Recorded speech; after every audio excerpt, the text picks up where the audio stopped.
Hi friends, welcome back to Priya Mahalakshmi channel. ఈరోజు ఏంటా video చేస్తున్నారు అనుకుంటున్నారా? శివరాత్రి పండుగ కదా రేపు. కొన్ని మా ఊర్లో ఎలా చేసుకుంటున్నామో అవి కొన్ని మీతో షేర్ చేసుకుందామని ఈ వీడియో అండి. ముందు రోజు ఇల్లంతా మంచి శుభ్రం చేసుకొని పక్క బట్టలన్నీ పిండేసుకొని, వాషింగ్ మిషన్ ఉంటే వాషింగ్ మిషన్ వేసుకోండి, పిండి ఓపికంటే పిండుకోండి.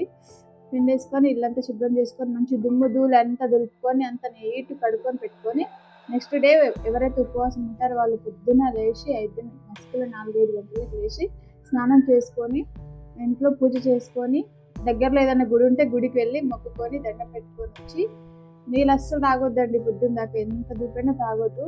కాదు మతం కాదు అనిపిస్తేనే ఏదో ఒకటేసారి, అది కూడా వాటర్ ఒకటేసారి తాగండి. ఎక్కువసార్లు తాగితే అది ఉపవాసం కిందికి రాదు. ఇది మహాశివరాత్రి కాబట్టి అస్సలు మనది లలాజలం కూడా మింగొద్దని అంటారు.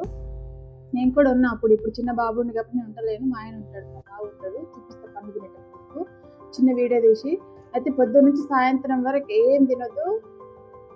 సాయంత్రం 5 గంటలకు పండ్లు తెచ్చుకొని దేవుడికి మొక్కి, దేవుడి ముంగట కొన్ని పండ్లు పెట్టి దండం పెట్టుకొని మొక్కుకొని, కొన్ని దీపం పెట్టుకొని మళ్ళీ కొన్ని పండ్లు తినాలి అంతే. మరీ తీరవచ్చు కదా అని చెప్పేసి దేపు వచ్చిందాక తినద్దండి.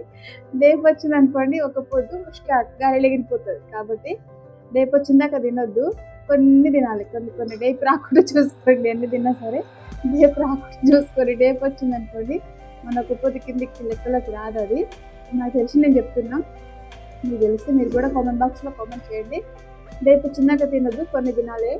మరి ఎక్కువ తినకుంటే కొన్ని తినాలి. కొన్ని తిని ఇంకా తర్వాత ఆ రోజు ఏమన్నా పాలేమన్నా తాగి పడుకోవాలి. తెల్లారు లేచి పండుగ కదా, ఇంకేమన్నా నైవేద్యం దేవుడికి సమర్పించి దేవుడికి పెట్టి నైవేద్యం పెట్టి దండం పెట్టుకొని ఒక పొద్దు వదిలేసేయచ్చు. ఇది ఒక పొద్దు గురించి విషయాలు. ఇంకా ఎక్కువ తెలుసు కానీ బాబు సహకరించారు ఎక్కువసేపు చెప్పడానికి. ఓకే మరి బాయ్. లైక్ చేయండి, షేర్ చేయండి, సబ్స్క్రైబ్ చేయండి, మా ఛానల్ని సపోర్ట్ చేయండి. బాయ్.